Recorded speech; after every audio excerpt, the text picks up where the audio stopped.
अनेक प्रकार के फूल खिल जाते हैं खेतों में, फसलें तैयार होने लगती हैं, गेहूँ पर सोने जैसा रंग चढ़ने लगता है, आम बौला जाते हैं, महुए में एक बड़ी मादक गंध भर जाती है जो हमें भीतर तक कहीं आंदोलित करती है, झकझोर देती है। और हर व्यक्ति को अपना गांव याद आने लगता है। हम शहर में होते हैं, हमारे पास ढोल नहीं होता है तो हम मेज, थाली, किताब कुछ भी बजाने लगते हैं। तो कहीं भीतर एक फगुआ मन कहीं गाने लगता है। और कुछ ऐसा ही देखा होगा जब तो शीरभद्र ने कहा होगा कि लांग में एक भी बेल ऐसी नहीं है जो देहाती परिंदे का पर बांधे। लांग में एक भी बेल ऐसी नहीं जो देहाती परिंदे का पर बांध ले। जंगली आम की जानलेवा महक जब बुलाएगी वापस चला जाएगा।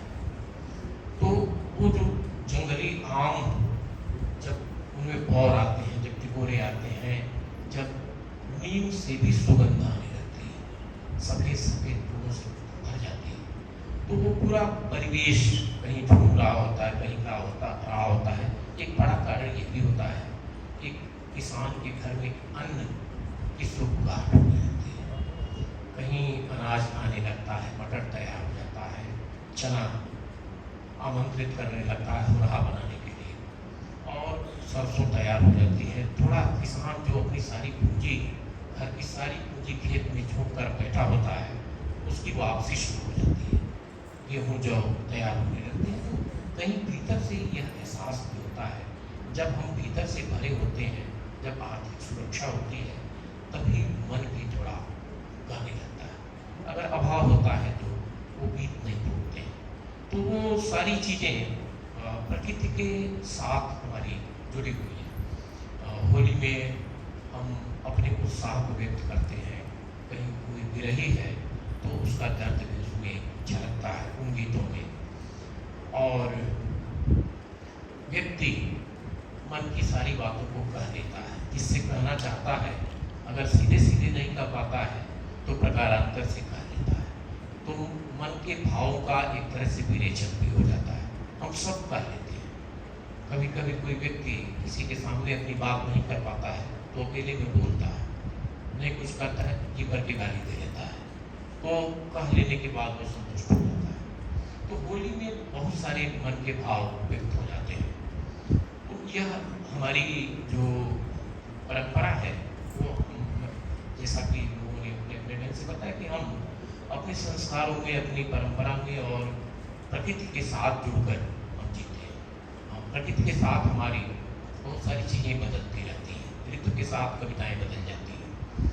होली के जो गीत हैं, उन गीतों को पढ़ने के लिए, उन कविताओं को पढ़ने के लिए उन सांस्कृतिक संदर्भों में लौट कर जाना पड़ेगा, तभी हम उनकी व्याख्या कर पाएंगे।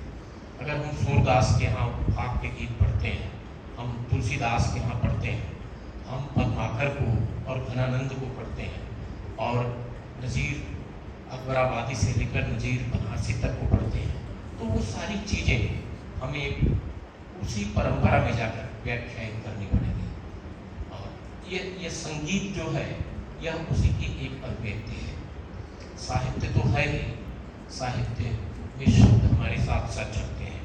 संगीत थोड़ा उससे एक कदम आगे बढ़ जाता है, जब शब्द की भी जरूरत नहीं होती, जब एक लय होती है, एक छंद होता है संगीत का, एक शब्द जहाँ खामोश होते हैं वहाँ भी संगीत सबको प्रभावित करता है। और इस सबसे आगे जो हमारे यहाँ प्रेम तत्व है, जो हर चीज़ में है, जिसको हम हर चीज़ में देख लेते हैं, जो प्रकृति से हमारे यहाँ तो लोग में सबकी हिस्सेदारी होती है।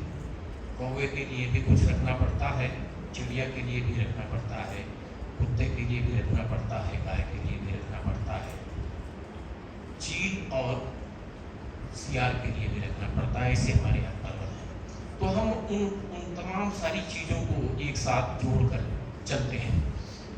तो हम कई बार जिस भावना के कारण आप लोग यहाँ आए हुए हैं, और जिन भावनाओं के कारण हम एक दूसरे को समझते हैं, एक दूसरे से बातें करते हैं, वहाँ कई बार होता ये है कि हम मन के भावों को बिना शब्दों से समझ लेते हैं, और साहित्य ये काम बेहतर ढंग से करता है और प्रेम का विस्तार करता है। प्रेम के लिए न तो शब्द की जरूरत होती है और न ही किसी प्रकार के वाद्य की जरूरत होती है। प्रेम की अपनी एक भाषा होती है जिसके बारे में बहुत कहा गया। जब वो कहा गया ना कि प्यार की एक जरा सी दस्तक से दिल के दरवाजे खोल सकता है। इश्क ऐसी जबान है प्यारे जिसको गूंगा भी बोल सकता है। तो ये प्रेम जो है यह पूरी मनुष्यता की सबसे अच्छी भाषा है, और उसी का आदान प्रदान हम अपनी संस्कृतियों के माध्यम से करते हैं, अपनी भाषा के माध्यम से, हम अपने साहित्य के माध्यम से किया करते हैं। तो यह जो इन चीज़ों को जानने के लिए साहित्य को, मैं ये कह रहा था जब हम संस्कृत की शुरू में बात कर रहे थे, तो संस्कृति को समझने के लिए, उसकी व्याख्या करने के लिए, साहित्य को जानने के लिए हमें उस तरफ लौट के जाना पड़ता है। बहुत सारी कविताएं ऐसी हैं जिनमें कहानियां हैं, लंबी कहानियां हैं। कहानियों में कहानियां तो होती ही हैं, लेकिन कविताओं में जो संकेतों के माध्यम से कहानियां आती, कोई कविता बिना कहानी के नहीं होती है। बहुत सारे हमारे मित्र नारा दिया करते हैं, आख्यान का अंत, कहानी का अंत, महाकाव्य का अंत, ये सब अंत होता है, लेकिन कहानी हर कविता में होती है, हर पंक्ति में होती है, हर शेर में होती है। अगर आप दो पंक्तियां सुनेंगे किसी कवि, कुंवर विजयन का एक शेर है कि बात मन की खोल दूं कैसे तुम्हारे सामने, बात मन की खोल दूं कैसे तुम्हारे सामने, मैं सुदामा की तरह हूँ, बात तंदूर की तरह। तो अब इस पंक्ति को समझने के लिए सुदामा को भी समझना पड़ेगा, और सुदामा के तंदूर को, उनके चावल को भी समझना, पूरी कहानी समझनी पड़ेगी। तो कविताओं में कहानियाँ होती हैं, तो उन कविताओं की व्याख्या के लिए हम लोग जब कोई छंद किसी कवि का पढ़ाते हैं, तो उसके अनुषंग में, उसके पार्श्ववर्ती बहुत सारी चीज़ों की व्याख्या करते हैं, बहुत सारे कवियों की कविताओं की व्याख्या करते हैं। कई बार होता ही है, यहाँ तमाम आचार्यगण प्रोफेसर बैठे हुए हैं कि एक छंद पढ़ाने के लिए हमें तमाम छंदों की जरूरत पड़ती है, और घनानंद की 2 पंक्तियाँ पढ़ाने में 1 घंटा बीत जाता है।